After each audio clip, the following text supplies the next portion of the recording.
Très rapidement, je vais vous expliquer en quelques mots qui je suis, d'où je viens, d'où j'arrive. Alors, comme mon nom vous l'indique, peut-être, Helmstetter, ça ne sent pas le sud-ouest de la France, c'est plutôt l'opposé. Je suis alsacien. Comme j'aime à le dire, j'ai 40 ans, mais ça fait 18 ans que ça dure.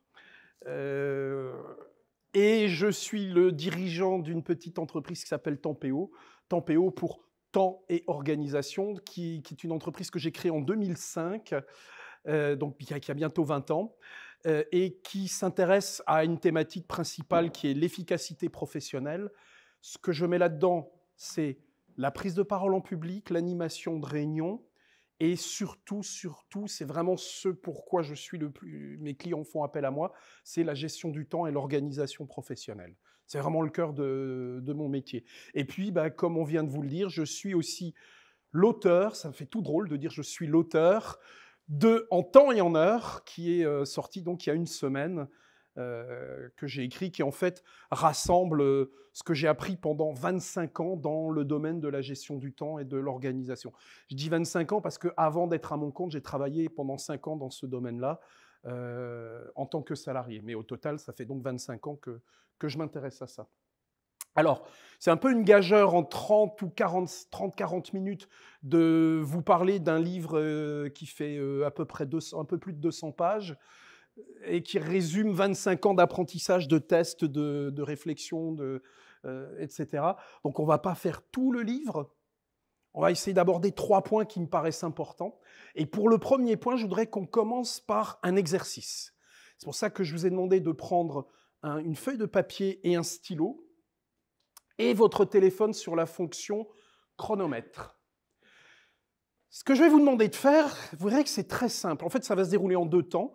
C'est très simple, c'est un exercice qui va vous paraître d'une banalité totale. Un enfant de 6 ans, peut-être 7, doit arriver à le faire pour la première partie. On verra que dans la deuxième partie, ça va un petit peu se compliquer, même si d'a priori, ça paraît plus facile. En fait, ce que je vais vous demander de faire, c'est d'une part d'écrire une phrase que je vais vous afficher à l'écran. D'accord ? Et en dessous de cette phrase, vous allez compter de 1 à 40. Tous les chiffres, en chiffres, hein, pas en lettres, parce que sinon ça va durer trop longtemps. Donc d'abord, vous écrivez cette phrase. En dessous, vous écrivez tous les chiffres de 1 à 40, 1, 2, 3, 4, 5, 40. Et quand vous êtes arrivé au dernier chiffre, à 40, vous arrêtez le chrono et vous notez votre temps. Ça va, j'ai été clair ? Voilà, les chiffres en chiffres. Oui, sinon c'est... OK ? Alors, voilà, la phrase c'est ça, c'est une belle journée ensoleillée aujourd'hui. Et ensuite, vous écrivez les chiffres. Quand vous commencez à écrire.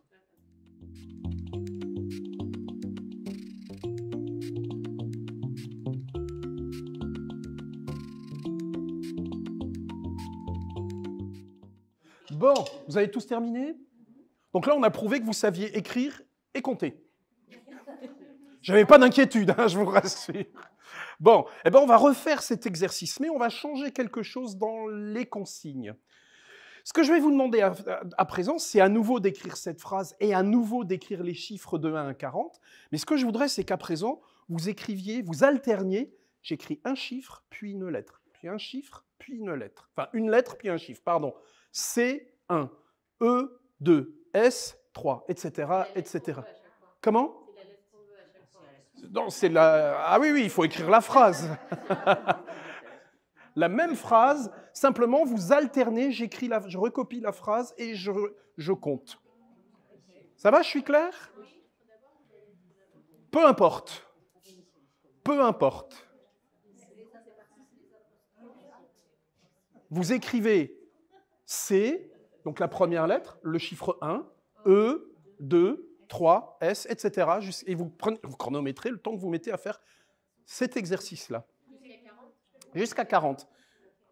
Et vous verrez que normalement, il y a 40 lettres. Ça doit coller.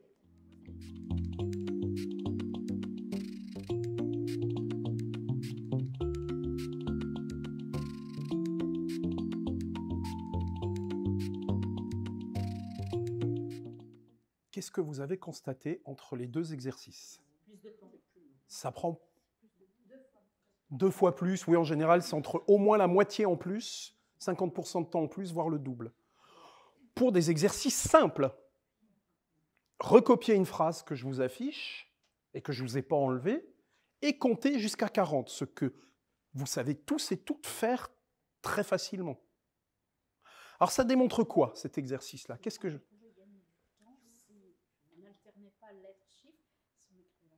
Ouais.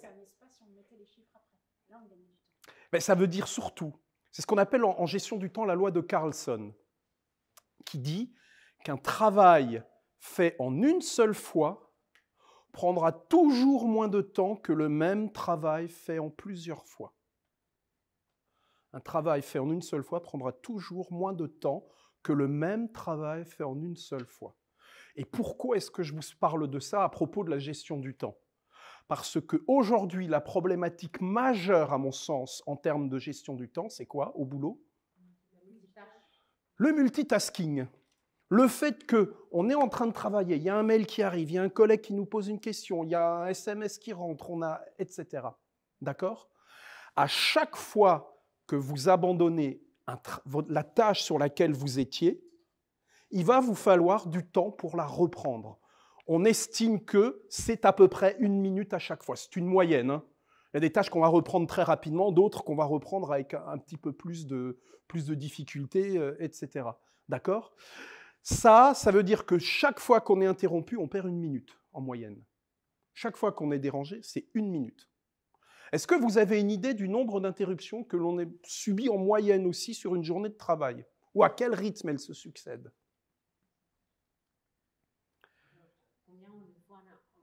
Oui, tous les combien en moyenne nous subissons une interruption?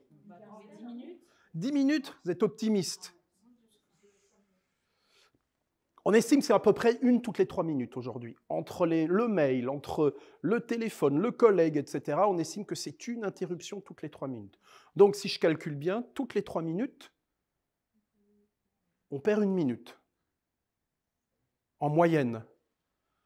À la fin de la semaine, ça fait quoi? Beaucoup, oui. Plus concrètement.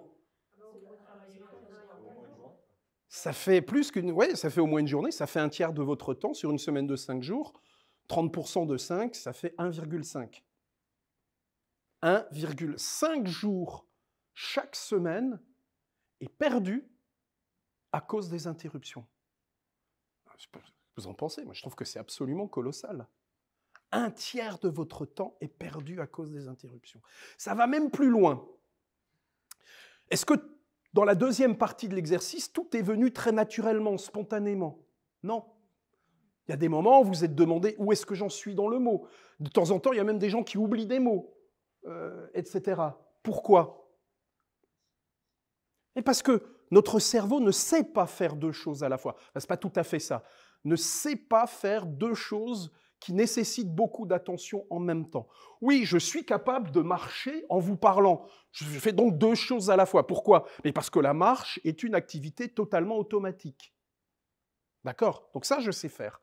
Par contre, compter et écrire, ce sont 2 choses qui font appel à des zones du cerveau qui sont différentes. Et ça, notre cerveau ne sait pas bien le gérer. Il y a même une étude de l'Université de Londres, que j'ai trouvée très amusante, je crois qu'elle date de 2019, qui a démontré que les gens qui travaillaient en multitâche, c'était comme s'ils abandonnaient 15 points de leur QI. Travailler en multitâche, c'est 15 points de QI en moins. Alors moi, je connais des gens, si vous voulez essayer de travailler avec 15 points de QI en moins, il vaut mieux qu'ils restent chez eux. Hein. Ça ne va pas être très efficace. D'accord? Donc vous voyez qu'on a déjà un problème de productivité et on a un problème de qualité. On fait plus d'erreurs quand on fait plusieurs choses à la fois. D'accord? Et puis il y a un troisième élément, on l'a démontré aussi, c'est que le fait de travailler en multitâche va avoir une conséquence aussi sur notre stress. Ça va faire monter, il y a des études américaines qui ont par exemple démontré que la tension artérielle de gens, ils ont fait 2 groupes tests. Un groupe, ils les ont fait vivre pendant une journée, plusieurs journées, sans téléphone portable, sans interruption, et d'autres avec ces outils-là et des interruptions. Et ben, ils ont démontré que ça avait un impact sur leur tension artérielle. Évidemment, le groupe qui avait les outils avaient une tension artérielle qui était supérieure. D'accord? Donc vous voyez qu'en troisième lieu, ça a aussi une conséquence sur notre santé, ce qui n'est quand même pas un détail. Parce que vivre ça tous les jours, les interruptions, etc., ça pose un problème. Ça veut dire quoi? Ça veut dire que très concrètement, il va falloir que si vous voulez gérer votre temps, vous alterniez des moments où vous vous protégez, vous dites « Attends, là je suis occupé, reviens me voir un petit peu plus tard », et des moments où vous êtes ouvert aux autres. Parce qu'évidemment, on ne peut pas fermer son organisation professionnelle en permanence aux autres. Mais le problème de l'époque dans laquelle on vit, c'est qu'aujourd'hui, c'est une sociologue qui a trouvé cette phrase que je trouve très juste. Elle disait « Aujourd'hui, au travail, il y a présomption de disponibilité permanente. Sous prétexte qu'on est présent au boulot, nous sommes censés être disponibles aux autres en permanence. Dès que quelqu'un a besoin de moi, il me dérange, il ne se préoccupe pas de savoir ce que je suis en train de faire, il me dérange, point à la ligne, et puis j'ai qu'à me débrouiller. D'accord ? Alors pour ça, il va falloir que vous appreniez à faire ce que j'appelle les rendez-vous avec moi-même. Certains autres auteurs parlent de bloc-temps, ce n'est pas très important comme on nomme ça. Mais j'aime bien cette idée de rendez-vous avec moi-même. Pourquoi ? Parce que dans cette expression-là, rendez-vous avec moi-même, il y a un mot qui est très important, c'est lequel? Non, pas de bol. C'est rendez-vous. Eh oui, pourquoi? Parce que si vous voulez commencer à gérer efficacement votre temps et que vous allez devoir inscrire dans votre agenda des rendez-vous avec vous-même et que vous devez apprendre à vous comporter comme si vous étiez vraiment en rendez-vous avec quelqu'un d'autre. Parce que quand vous êtes en rendez-vous, en interaction, en réunion, etc., et qu'on vient vous déranger, qu'est-ce que vous dites? Qu'est-ce qui se passe?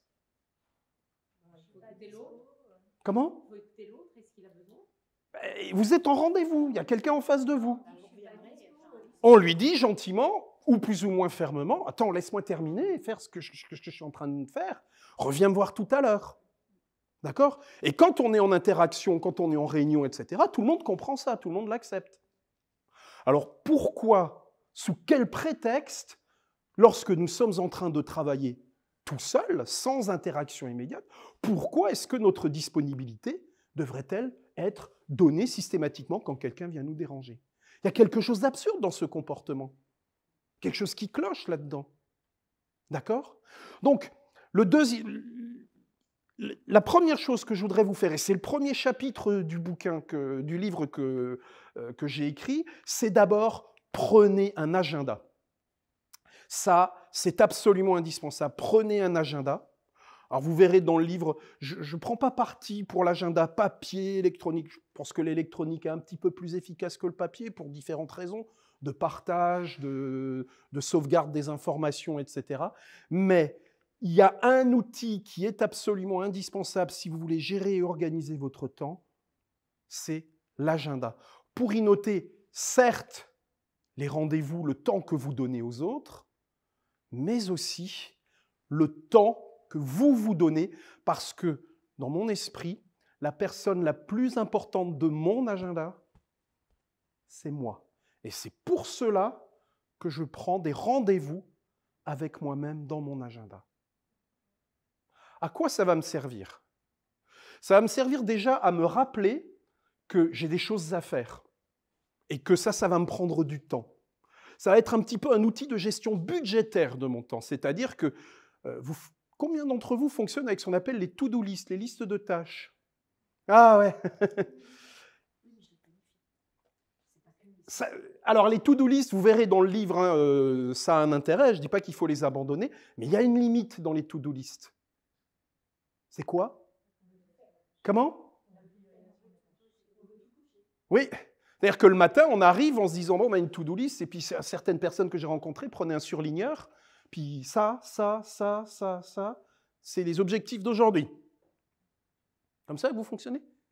Non? Ah, c'est bien. Ah, d'accord. Oui, c'est extrêmement stressant. C'est d'autant plus stressant que qu'est-ce qui se passe à la fin de la journée? On n'a pas tout fait, on n'y arrive pas. Et vous savez pourquoi vous n'y êtes pas arrivé? Ouais, Parce que vous n'avez pas calculé le temps que chacune de ces tâches allait vous prendre sur la journée. Si vous faisiez juste à côté de chaque action, vous preniez le temps de noter, ça va me prendre 15 minutes, ça va me prendre 1 heure, ça va me prendre 2 minutes, etc., et que vous faisiez le total, il y a de fortes chances que vous vous rendiez compte à la fin de la journée, en faisant le total, qu'il y en a pour 1 jour et demi, 2 jours de boulot. Évidemment, à la fin de la journée, vous ne risquez pas d'y arriver. Donc le premier intérêt de ce rendez-vous avec soi-même, c'est ça, c'est de se dire, est-ce que tout ce que j'ambitionne comme tâche à accomplir aujourd'hui est réaliste, est atteignable? Et c'est pour ça que vous allez les positionner dans votre agenda. Un agenda, chez moi, ça doit ressembler à ça. Hop, voilà, ça c'est mon agenda d'aujourd'hui. On ne voit pas tout parce que là, la résolution... évidemment, j'ai pris le train, j'ai travaillé sur un dossier, etc. Vous voyez? Là, j'ai fait du téléphone, j'ai travaillé sur Calliope, ça chez Gérézo, ils connaissent, etc. Et si vous regardez mon agenda à la date d'hier, vous voyez, c'est une succession de rendez-vous avec moi-même. D'accord? Qui me permettent de valider que ce que je prévois de faire va bien tenir dans ma journée. Évidemment, ça ne peut tenir qu'à une condition, c'est que je défende cette organisation. C'est-à-dire que quand je suis en rendez-vous avec moi-même, je protège ce rendez-vous comme si j'étais en rendez-vous. En disant cette phrase magique, « Laisse-moi terminer ce que je suis en train de faire, je m'occuperai de ton problème tout à l'heure. » Cette phrase, elle est magique à plusieurs titres.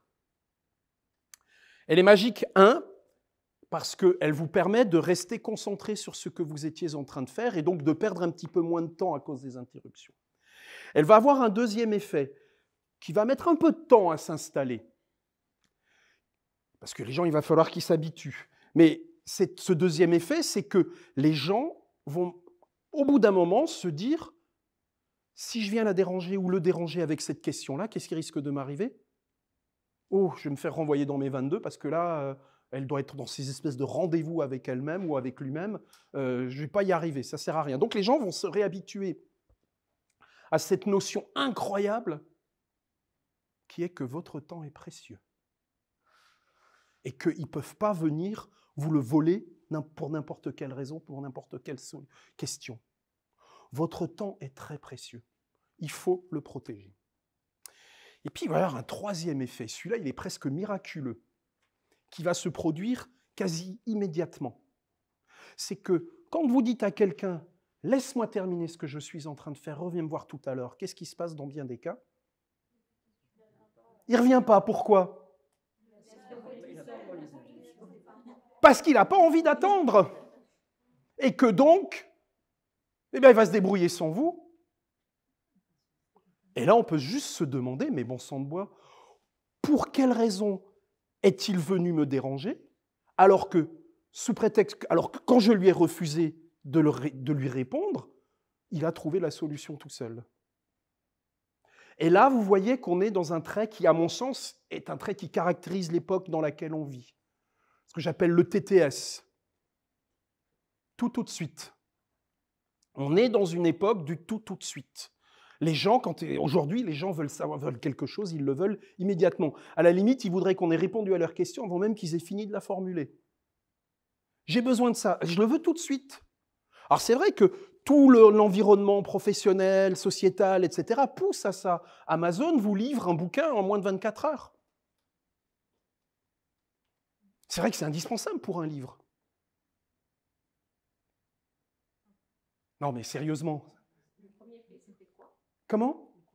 Le premier effet, c'était que vous reprenez conscience que votre temps est précieux et que vous devez le protéger et que ça va décaler les interruptions. Ça, c'était le premier effet. D'accord? En fait, ce que je suis en train de vous dire aujourd'hui, c'est que à cause de ce TTS, à cause de ce besoin d'immédiateté dans l'époque dans laquelle on vit, on a des interruptions qui ne sont pas légitimes. Il y a des interruptions qui ne devraient même pas exister, qui ne devraient pas émerger. J'ai un exemple très, très frappant qui m'est venu il y a quelques années chez une participante à l'une de mes formations. C'est une dame qui s'occupait de la paye dans une grosse entreprise, quelque part dans dans l'Est de la France. Une entreprise de, si je me souviens, 16 000 salariés, avec des filiales un peu partout dans le monde, etc. Cette dame, donc elle travaille dans cette grosse boîte qui avait évidemment, ce que vous connaissez sans doute, ce qu'on appelle un intranet. Un intranet, c'est un site internet réservé aux salariés de l'entreprise, site internet sur lequel tous les salariés de l'entreprise peuvent retrouver toutes les informations sur leur vie de l'entreprise, etc. Et donc elle me dit, oui, mais Philippe, hier, j'ai quelqu'un qui m'a appelé pour me poser la question suivante. À combien de jours de congé ai-je droit si je me marie l'année prochaine? Question essentielle et urgente, évidemment. Alors pourquoi cette question n'est pas légitime? Pourquoi cette question, elle n'aurait même pas dû arriver jusqu'au RH? Ben, il y a l'intranet. Elle est à coup sûr dans l'intranet, la réponse à cette question-là.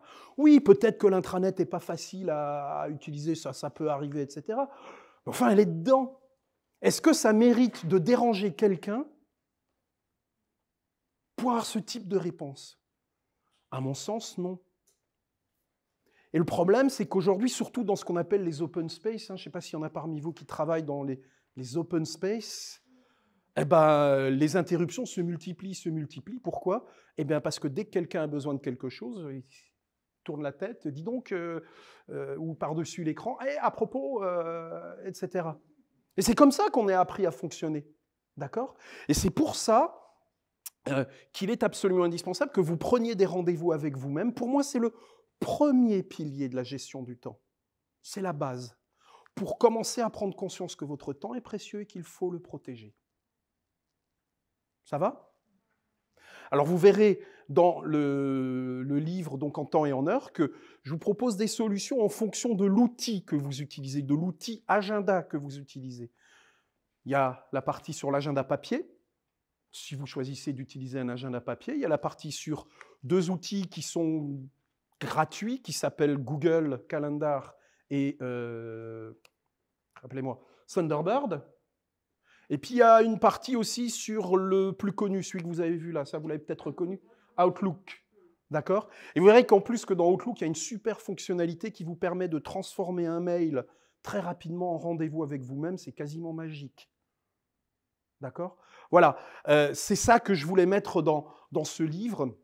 C'était quelque chose qui balaye à peu près tout ce qui se fait aujourd'hui dans le domaine de la gestion du temps, mais qui soit très concret, très pratique. Vous devez prendre des rendez-vous avec vous-même, et ben je vous explique comment vous allez faire dans Google Calendar, ou dans votre agenda papier, ou dans Outlook, parce que les outils ne fonctionnent pas tout à fait de la même manière. Voilà ce que je voulais vous raconter ce soir très très rapidement, et vous retrouverez tout évidemment dans le livre. Maintenant, je suis prêt à écouter vos questions et à essayer d'y répondre.